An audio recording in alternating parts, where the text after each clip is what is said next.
Suki na natin to si Sir Tito Joe, okay? Lagi na to nagko-comment sa ating mga video dito sa TikTok. Ganun po ba kapag nakapag-reservation, nakukuha agad yung susi? Hindi po ganun, sir, okay? Yung pinakita ko sa video tungkol dun sa pagkuha ng susi, okay, upon reservation, pwede nating makuha yung susi para ma-view yung actual unit na i-reserve mo. So, ibig sabihin, kaya natin nahihiram yung susi kasi nga, pwede nating makita yung actual na ma-reserve natin na unit.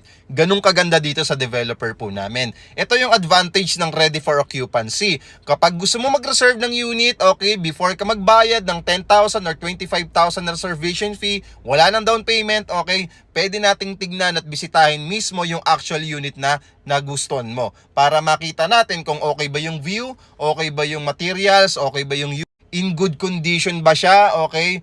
Maganda ba siya? Worth it ba siya doon sa investment mo, sa property mo, okay? So before ka mag-reserve, okay, kami as agent mo, as seller mo, ipapakita muna namin sa'yo yung actual unit na lilipatan mo kapag na-approve ka na sa loan mo, okay? So once na na-reserve mo na yung property, okay, doon nagagana yung doon na under yung processing ng loan mo, and then 30 to 90 days once na loan approve ka na, pwede mo nang malipatan at makuha yung actual na susi ng unit mo. Okay, so Sir Tito Joe, kung interesado po kayo, just follow me and message me. Huwag mo na rin kalimutan mag-heart. Maraming salamat po.